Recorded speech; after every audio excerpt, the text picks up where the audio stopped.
2016 онд нийслэлийн төсвөөс 203.5 тэрбум төгрөгийн хөрөнгө оруулалт хийгдэнэ. Мөн хөгжлийн банкнаас нийслэлд хэрэгжүүлэх төслүүдэд 120 тэрбум төгрөг зарцуулна. Үүн дээр орон нутаг болон улсын төсвийн хөрөнгө оруулалт нийлээд 426.9 тэрбум төгрөгийн хөрөнгө оруулалт хийхээр төлөвлөж байгаа. Энэ бүх хөрөнгө оруулалт хэрэгжүүлэх ажил арга хэмжээнд нийслэл хувийн хөвшилтэй нэгт хамтран ажиллахаар болсныг онцоллоо. 16 онд Улаанбаатар хотын хэмжээнд 426.9 тэрбум төгрөгийн хөрөнгө оруулалтын ажил бол хийгдэнэ.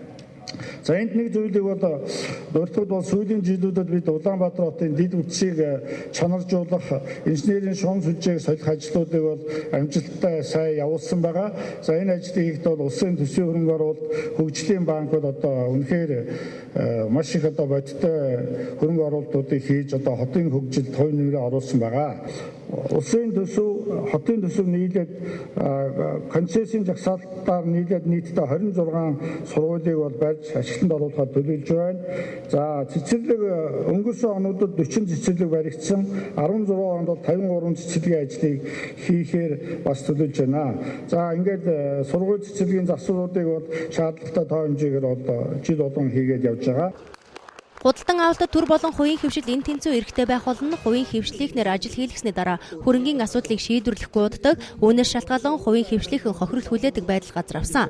Ийм байж болохгүй. За нийслэлийн хувьд ийм байдал огт гаргаж болохгүй гэдэг үүрэг болголоо. Нийслэлийн худалдан авалт хийх гэрээг нийслэлийн худалдааны танхимд иргэдэх арбитрт бүртгэн хэрэг гомдол гарвал аж ахуйн нэгжүүд энэхүү арбитрт хандах боломжтой. Мөн олон улсын арбитрч гомдол гаргаж асуудлаа шийдвэрлэх хэрэгтэй юм а. Энэ төсвийн хуулийн шинжилгээн одоо хийгдэж явах үед ялангуяа валютын сан одоо ийм төрлийн нэгдсэн сан байх тухай их одоо шинжилгээний үйл ажиллагааны концепц болгож төсвийн доктортой байдлын хууль хийсний одоо харгааг бид яг амсаа сууж байна. Гэхдээ энэ одоо ийм юм гэж байхгүй бидний мөнгийг авчаад одоо бидний ажлыг зогсоочоод